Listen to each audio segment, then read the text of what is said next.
It seems like demand for luxury condos in San Francisco is basically zero. There's no demand, nobody wants it. Construction for luxury condos is going down. In fact, construction for just everyday average Joe apartments is pretty much zero.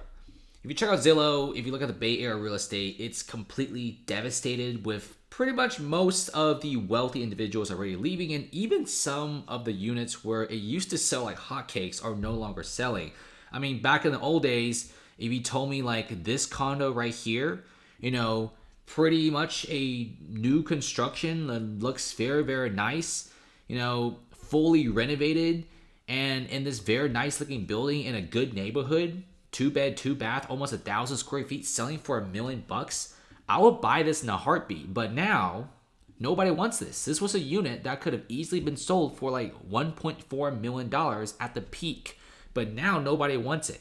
High rates, high crime, and high shoplifting is causing San Francisco real estate to take a massive beating. What's really scary is here in the US, expensive locations include Seattle, the Los Angeles area, San Diego, the Bay Area, you got Miami, you got Houston, you got, Chicago, you got New York City, Boston. You get the idea. These are all very expensive S-tier cities. And when those places have massive drops in real estate, you see banks collapsing as well. This is why many people are saying that the whole entire Bay Area real estate situation is causing stress on the Bay Area banks. Bay Area real estate is worth a lot of money, and people knew that because back before the pandemic, vacancy rates were literally less than 3%. If there's a vacant store on Market Street, people fight like dogs just to get that piece of valuable retail real estate. But now you have whole entire streets being completely empty in San Francisco. And this is actually causing a massive decrease in demand for luxury condos. There's also a flood of new units coming in, right? We're already seeing construction being wrapped up in some of the most expensive San Francisco real estate properties. And a lot of them are near the water, which is very close to the downtown region. So let me show you guys some very expensive pieces of San Francisco real estate that is not selling. Look at all of these very nice condos. This is 181 Fremont. And no, this is not the Millennium Tower. This is the Millennium Tower, and I'm surprised they could actually sell this for $14 million. Nobody wants this because this is literally a tower that's leaning by its side by like several inches. This is another very good unit. This is very high end in a very good neighborhood. Even get a garage space, $8.6 million. Nobody wants it, right? And here's the thing. You may say, oh man, hey, there isn't that much demand for hyper expensive real estate anyway because of high interest rates. Well, if you go to Miami, if you go to Las Vegas, if you go to Manhattan, units that are over $5 million are still being sold like crazy. Maybe not as a speed as it before, but they're still selling very, very fast. But many of these units, like in San Francisco, are on the market for already like a couple years and nobody wants it.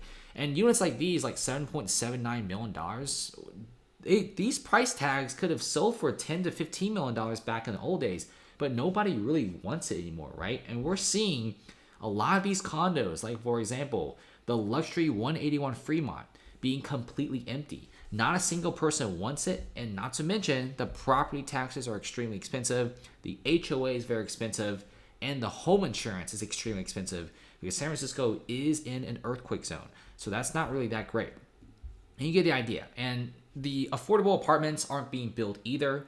You're seeing that every 2 quarters, San Francisco tends to build almost 2,000 units, a combination of condos and apartments, sell and rent.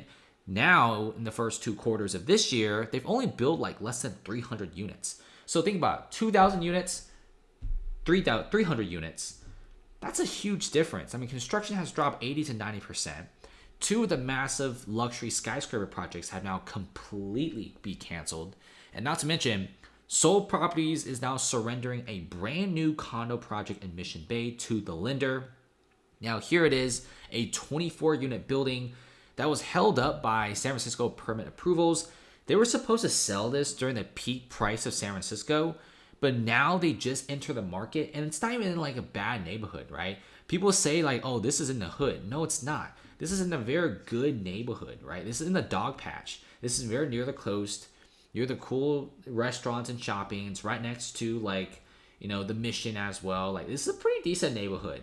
Like this isn't like buying something from a Tenderloin district. This is buying from the dog patch, which is highly sought after.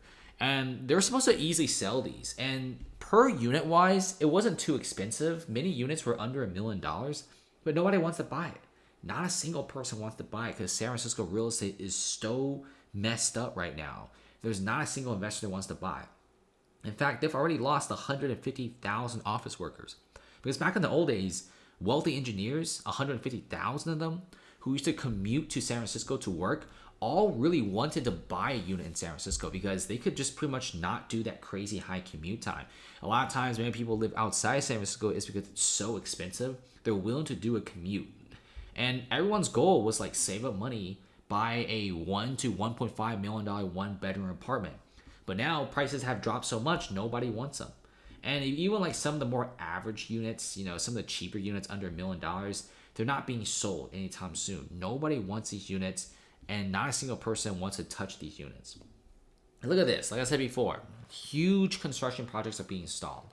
Even in places like Seattle, where people say like real estate prices are so bad that it's going down, they're still constructing stuff, right? They're still constructing condos because there's still demand for them.